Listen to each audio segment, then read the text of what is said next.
Tahun 2025, percayakah kalian gigs bahwa santet itu ada? Kalau ada orang yang bisa mengaruhi keadaan fisik orang lain dengan kekuatan magis, kita yang hidup di zaman sekarang itu mungkin gak percaya sama yang kayak gitu-gituan. Tapi 100 tahun yang lalu ada satu keluarga yang percaya sama kekuatan mistis. Gak main-main, keluarga ini adalah keluarga kaisar dengan wilayah negara terbesar di dunia. Wow. Dinasti Romanov adalah dinasti yang menguasai kekaisaran Rusia mulai dari abad ke-17 berlanjut sampai abad ke-20. Kaisar terakhirnya, Nicholas yang kedua, dijatuhkan melalui sebuah revolusi ideologi, sebuah perang sipil yang memakan banyak korban. Dan kaisar ini percaya kepada seorang penyihir, seorang penyembuh ajaib, seorang pemimpin agama karismatik yang membuat negaranya acak-acakan. Inilah dia kisah tentang Rasputin.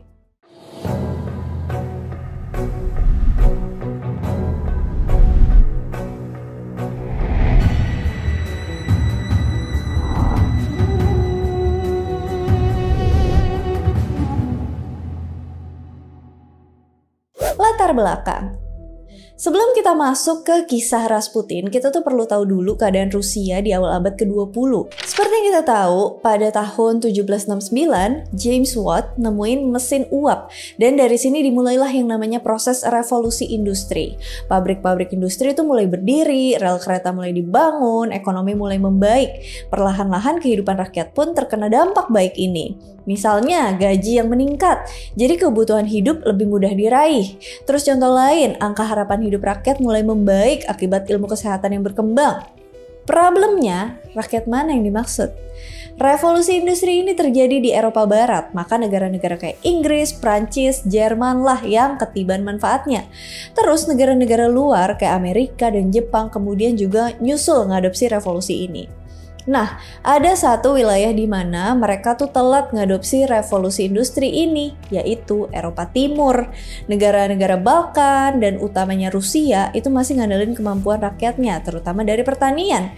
Ini tuh wajar karena Rusia itu emang negaranya luas, malah paling luas di dunia saat itu. Jadi memang ngandelin pertanian, tapi kalau ada masalah, misalnya gagal panen atau kemarau berkepanjangan, maka habislah sudah pendapatan negara. Terus Rusia itu juga netapin sistem landlord. Jadi landlord atau tuan tanah punya lahan. Sementara petani atau rakyatnya disuruh kerja dengan upah pas-pasan. Dan itulah yang terjadi di Rusia pada abad ke-19 sampai awal abad ke-20. Kaisar dan para bangsawan atau tuan tanah itu hidup mewah-mewahan di istana. Sementara rakyatnya hidup menderita di bawah garis kemiskinan. Mereka sering banget kelaparan. Maka wajar kalau rakyat Rusia itu frustasi sama pemimpinnya. Bentuk frustasi itu terus menumpuk dan boom. Kereta kaisarnya dibom.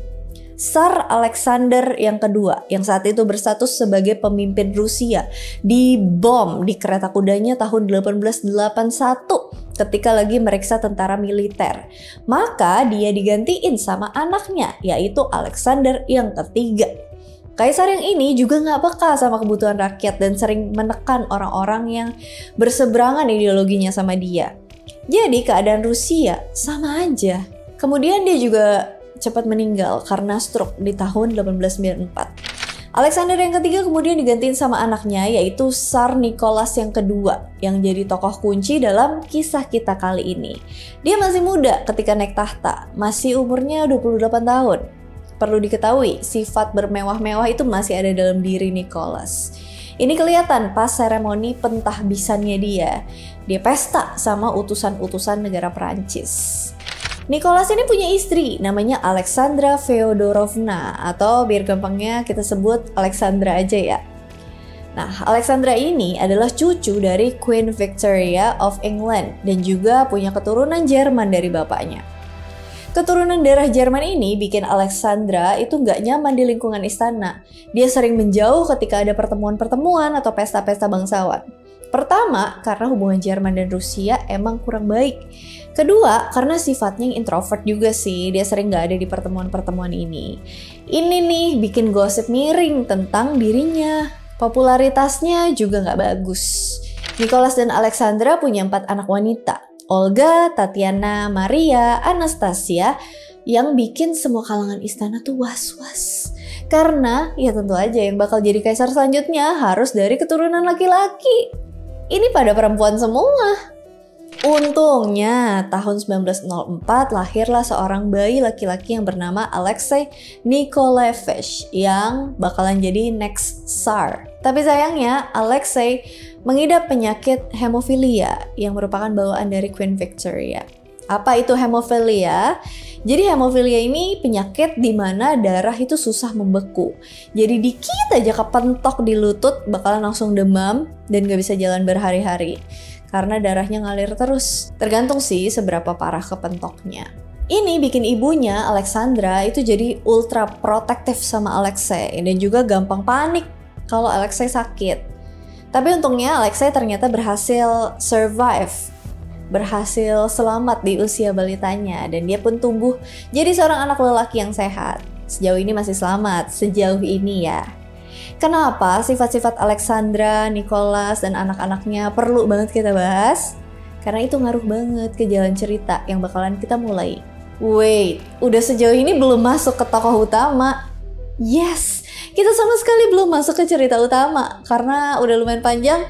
Ya udah deh, yuk kita mulai. Kisah Rasputin. Grigory Rasputin lahir di sebuah desa miskin Siberia, Pokrovskia, pada tanggal 21 Januari 1869. Ibu dan ayahnya petani miskin, dan karena saking miskinnya mereka tidak bisa berbuat apa-apa ketika saudara-saudara Rasputin sakit dan harus meninggal. Jadi si Rasputin ini anak ke-8 dari keluarga ini, dan semua saudara-saudara sebelum Rasputin kalau nggak meninggal pas bayi, ya meninggal pas masa kanak-kanak. Semua. Ingat ya, awal cerita tadi aku udah ngomong kalau zaman ini tuh lagi susah banget di Rusia. Saking susahnya, Rasputin sama sekali tidak mengenyam pendidikan formal dan dia pun masih buta huruf ketika beranjak dewasa. Tahun 1887 ketika Rasputin berusia 18, dia nikah sama seorang wanita petani bernama Praskovia dan punya 7 anak. Seperti biasa, banyak dari anak-anak ini yang meninggal muda dan cuma 3 yang selamat menuju usia dewasa. Zaman yang susah juga bikin Rasputin tidak punya kerjaan yang pasti. Masa mudanya diisi sama mabok-mabokan, berantem sama pihak yang berwenang, dan nyuri barang orang. Dia bisa dibilang Rasputin ini orangnya selengean lah ya. Bad boy, bukan orang yang lurus-lurus aja. Tapi semua berubah ketika tahun 1897 tiba. Pas usianya 28 tahun, dia tiba-tiba dapat visi dari Bunda Maria. Dalam visi itu, dia harus ninggalin Pokrovskoye dan pergi menuju Verkhoturye dalam sebuah perjalanan suci atau biasa disebut pilgrimage. Di Verkhoturye, dia ketemu dengan seorang pendeta yang bernama Makari. Di biara Saint Nicholas, Rasputin mulai diajari baca dan nulis dan juga pelajaran hidup. Dia ngabisin beberapa bulan di situ dan akhirnya dia balik lagi ke dusun asalnya sebagai pria yang berubah. Rasputin kini udah jadi tokoh agama dan punya kemampuan menjaring pengikut. Dia ngeklaim dia punya kemampuan penyembuh ajaib dan bisa dengar langsung apa yang Tuhan bilang ke dia. Dia mulai gak minum alkohol, gak makan daging-dagingan, dan mulai sering berdoa dengan suara kenceng. Dia udah berubah jadi tokoh agamawan yang karismatik. Hasilnya mulai banyak yang percaya sama dia. Dia bikin basement di rumahnya dan dia bersama pengikut-pengikutnya kumpul buat berdoa dan bernyanyi. Dia udah jadi terkenal. Cuma gigs ada kegiatan-kegiatan tambahan yang di luar akal nalar. Rasputin mulai berhubungan seksual dengan para pengikut wanitanya. Bahkan dia pun ngadain pesta yang gak beres lah ya. Pergaulan bebas di tempatnya. Mereka juga mulai nyanyi nyanyian aneh, mulai nyiksa diri sebagai bagian dari ritual. Rasputin kini udah gabungin diri dengan sebuah cult aneh yang namanya adalah Kleste. Cult atau pemujaan ini tuh mengerikan ya gigs. Mereka tuh seneng nyiksa diri sendiri. Cuma ya semua tindakan itu cuma rumor aja, sebatas cerita-cerita orang gitu, tanpa bukti tertulis yang kuat. Tapi yang pasti adalah Rasputin ini sekarang udah jadi tokoh karismatik dengan banyak pengikut. Menuju Saint Petersburg. Ketika kepiawaian Rasputin sebagai pemimpin karismatik, para guru di Saint Nicholas merekomendasikan Rasputin buat pergi ke kota yang lebih besar, misalnya Kazan atau Saint Petersburg. Tapi Rasputin gak ngikutin saran itu. Dalam 1 dekade dia keliling kemana-mana, ngejalanin banyak pilgrimage, misalnya ke Gunung Athos di Yunani atau ke Yerusalem. Disinilah reputasinya sebagai preacher atau guru karismatik semakin menebal. Pada akhirnya Rasputin pun datang ke Kazan tahun 1904 dan bertemu dengan Bishop Sergei. Walaupun Rasputin ini juga punya dosa seperti berhubungan intim dengan pengikutnya, tapi ini tertutup dengan ketenaran dan keahlian dia sebagai preacher atau pengkhotbah gitu ya. Dan Bishop Sergei ini tetap ngerekomen dia buat pergi ke Saint Petersburg yang juga adalah ibu kotanya Rusia. Di Saint Petersburg, dia ketemu dengan pemimpin agama Ortodoks Rusia, yaitu Archbishop Theophan. Sama kayak Bishop Sergei, dia juga senang sama kemampuannya Rasputin. Apalagi ya budaya saat itu di Eropa Timur tuh senang buat mencampurkan hal-hal yang berbau mistik dan agama, dan tindakan Rasputin itu pas banget sama keadaan itu. Dia sering natap tembok dengan tatapan kosong, seakan-akan lagi dengerin suara Tuhan.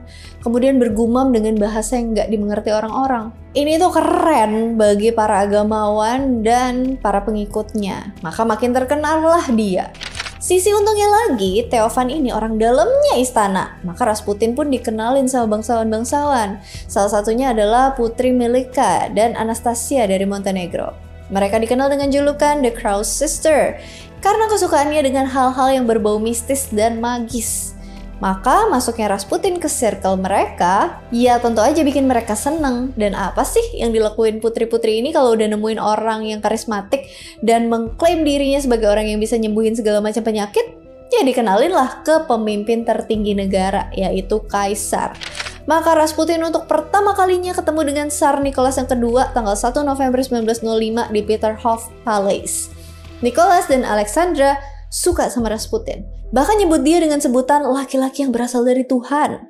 Maka dengan ini, Rasputin pun bergaul sama orang-orang istana dan punya akses keluar masuk Saint Petersburg dengan gampang. Dia bahkan dikasih apartemen khusus buat tinggal. Jadi ya gigs, kalau kita bisa tarik balik dari awal kisah Rasputin, maka resep untuk jadi orang sukses itu ya jadi orang yang disukain sama orang lain. Oke, kita balik lagi. Jadi gigs, posisi Nicholas saat itu udah lumayan jelek. Ini karena pada tahun 1905 Rusia kalah perang sama Jepang di Selat Tsushima. Ini udah pernah aku bahas di video kebangkitan Jepang, yang mau tahu ceritanya bisa dicek videonya ya. Yang kedua, karena keadaan rakyat makin miskin. Beberapa dari mereka udah mau bersatu buat ngelancarin revolusi. Vladimir Lenin misalnya, yang lagi berada di Eropa Barat, mantau dari kejauhan apa sih yang terjadi di Rusia. Akibat dua kejadian ini, pamor Nicholas makin turun, istana jadi sorotan banyak pihak. Maka ketika Rasputin masuk ke kalangan istana, semua orang curiga, siapa nih? Apa dia bakal ngasih pengaruh yang buruk bagi Kaisar? Tapi gigs, ada satu kejadian yang bikin banyak orang terkagum-kagum. Pada tahun 1912, Alexei, anak terakhir Nicholas, lagi berkendara dengan kereta kudanya di Spala. Karena suatu hal, kereta itu kecelakaan, dia pun jatuh. Sebenarnya lukanya nggak berbahaya buat orang biasa. Tapi, seperti yang kita udah tahu, Alexei ini punya hemofilia dan dia pun mengalami kondisi yang kritis. Semua orang panik, termasuk sang ibu. Rasputin yang saat itu berada di rumahnya di Siberia, ngirim telegram ke Alexandra. Isinya adalah, Tuhan sudah mendengar tangis dan doamu. Jangan bersedih, Alexei tidak akan mati. Jangan biarkan dokter mendekati dan mengganggunya. Ini bikin Alexandra tenang. Dan ajaibnya keadaan Alexei membaik sehari setelah perkataan Rasputin. Dia bisa beraktivitas kayak semula dan semua orang pun senang. Apa yang sebenarnya terjadi? Apakah Rasputin benar-benar punya magic healing? Apa dia nyembuhin Alexei dari jarak jauh? Kita mungkin skeptis sama kemampuan Rasputin ini. Dan tanpa menyinggung agama, ada banyak faktor yang sebenarnya bisa terjadi. Misalnya, Alexei tambah sakit karena lihat ibunya terus-terusan nangisin dirinya. Maka ketika ibunya berubah cerah akibat Rasputin, keadaan dia pun bertambah baik. Kemungkinan kedua, Rasputin bilang supaya dokter jangan ngasih obat lagi ke Alexei. Dan justru Alexei malah sembuh. Maka bisa jadi dokter itu salah ngasih obat ke Alexei. Well, apapun itu, intinya keadaan Alexei saat itu membaik. Dan bukan sekali ini aja Rasputin nyembuhin Alexei. Menurut pengarang Sergei Fomin, Rasputin nyembuhin Alexei pada Oktober 1912, Juli 1913, September 1914, Desember 1915, Februari 1916, dan April 1916. Banyak banget ya, setiap tahun. Semakin dalam di istana. Karena ini, maka pengaruh Rasputin makin dalam lagi. Tiap dia datang ke Saint Petersburg, dia diundang ke istana. Bahkan ada rumor dia udah ikut nentuin arah kebijakan negara. Misalnya Rusia mau perang dengan siapa, atau menteri mana yang mau direkrut. Hebat ya, dari bukan siapa-siapa, nobody, sekarang udah jadi orang kepercayaannya kaisar. Kedatangan dan pengaruh Rasputin ini jadi sorotan khusus dari grup polisi rahasia bernama Okhrana. Mereka adalah grup yang ngelapor khusus ke Nicholas. Dan laporan mereka tentang Rasputin buruk. Dia sering kelihatan keluar masuk rumah bordel, nyewa PSK, mabuk-mabukan, dan masih ikutan penyembahan-penyembahan dengan nyanyian-nyanyian aneh. Tapi Nicholas mengesampingkan laporan-laporan ini. Katanya lebih baik 10 Rasputin daripada satu teriakan histeris dari Alexandra. Rumor lain juga bilang dia tuh udah deket sama anak-anaknya Nicholas dan Alexandra. Ada yang ngeliat dia diundang ke ruangan putri-putrinya malam-malam. Padahal jam segitu harusnya ruangan itu udah steril dari orang lain, bahkan orang istana. Ada juga yang bilang dia dan Olga, putri yang paling tua, itu udah menjalin hubungan rahasia. Atau malah dibilang Olga dipaksa ngikutin keinginan seksualnya Rasputin. Bahkan rumor terus berkembang dan bukan cuma anak-anak istana aja. Kini Alexandra, istri kaisar sendiri, udah digosipin berhubungan seksual dengan Rasputin ketika Nicholas lagi nggak ada. Salah seorang suster perawat bernama Vishnyakova juga ngaku kalau dia sudah dihasut Rasputin untuk berhubungan badan dengan dia. Rumor-rumor ini makin tidak terkendali dan Perdana Menteri Pyotr Stolypin minta Nicholas buat membuang Rasputin dari istana. Akhirnya Nicholas terpaksa setuju. Dia nggak buang Rasputin sih, tapi dia minta Rasputin buat pulang dulu ke Pokrovskoye selama setahun. Rasputin ya setuju. Apakah dengan ini Rasputin udah aman? Sama sekali enggak, gigs. Masih ingat sama bishop-bishop kayak Theophan, Sergei, dan lain-lain? Mereka juga mulai nyadar kalau Rasputin ini tuh kagak bener, kagak beres. Dan mereka ngerasa ikut bertanggung jawab. Mereka ngelakuin sesuatu. Seorang bishop bernama Iliodor ngutus seorang wanita petani berusia 33 tahun bernama Kionia Guseva ke kediamannya Rasputin di Pokrovskoye. Rasputin yang keluar rumah buat ngecek telegram gak nyangka nemuin seorang wanita yang tiba-tiba ngeluarin pisau dan nusuk dia berkali-kali. Untuk skala orang biasa harusnya Rasputin udah meninggoy. Tapi yang terjadi adalah nyawanya berhasil diselamatkan. Dia berminggu-minggu ada di rumah sakit di Tyumen buat pemulihan. Ajaib memang orang yang satu ini. Harusnya dia udah mati. Akibat dari kejadian ini, maka Theophan dan Iliodor pun dibuang dari Saint Petersburg. Kejadian ini terjadi pada tahun 1914. Apa yang terjadi pada tahun segitu? Franz Ferdinand terbunuh dan dimulailah yang namanya World War atau Perang Dunia yang Pertama. Orang-orang Rusia turun ke jalan dan mulai menyuarakan nasionalisme. Nicholas juga terpacu, dia mutusin Rusia harus turun ke medan perang. Saint Petersburg bahkan berubah nama jadi Petrograd karena nama itu seperti ada unsur Jermannya.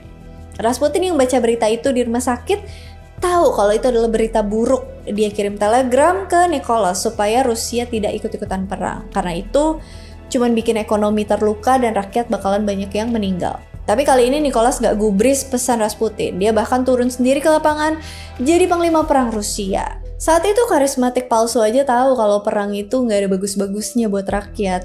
Tapi gak didengerin.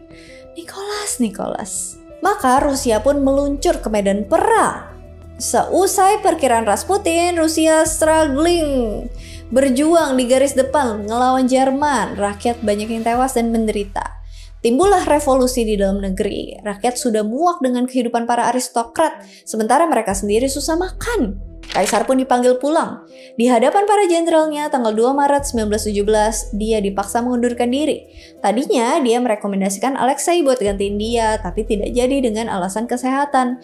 Dia lalu merekomendasikan saudaranya Michael, tapi yang bersangkutan menolak. Maka terjadilah kekosongan jabatan dan Rusia pun tenggelam dalam perang sipil dan revolusi merah. Well, Revolusi Merah Rusia ini adalah kisah yang panjang dan menarik untuk dibahas. Yang mau dibahas bisa komen di bawah ya. Balik lagi, gimana nasib Nicholas? Dia bersama keluarganya jadi tahanan rumah di Alexander Palace dan kemudian Yekaterinburg.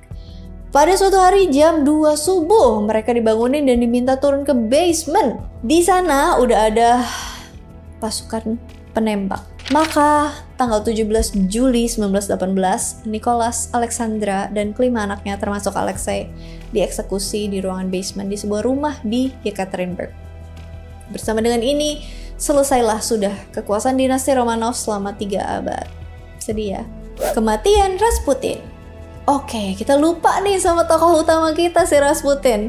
Apa yang terjadi dengannya? Kita putar waktu sebentar ke tahun 1916. Sedikit spoiler, Rasputin bakalan dibunuh, tapi kisah kematiannya yang membuatnya jadi tokoh legendaris. Sepupu Nicholas, Grand Duke Dmitry Pavlovich, dan Pangeran Felix Yusupov ngerasa Rasputin tuh bakalan mengacaukan negara kalau dibiarin terus-terusan deket sama Nicholas.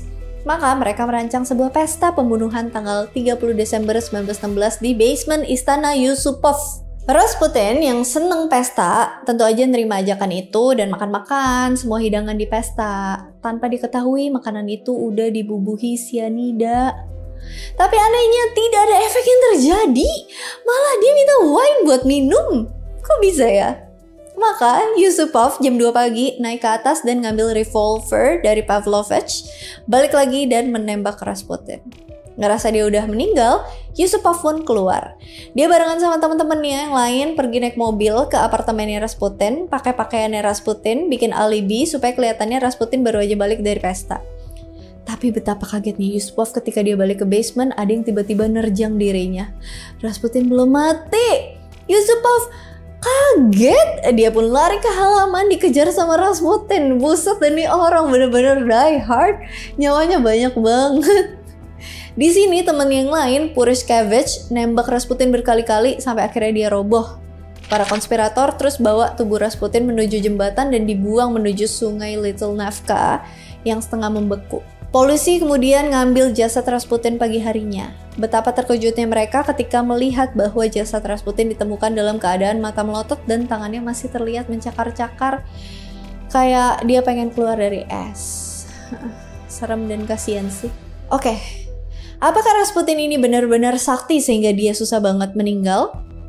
Kisah kematiannya datang dari Felix Yusupov yang dikenal suka ngelebih-lebihin cerita. Di laporan polisi misalnya, nggak ditemuin adanya racun di tubuh Rasputin.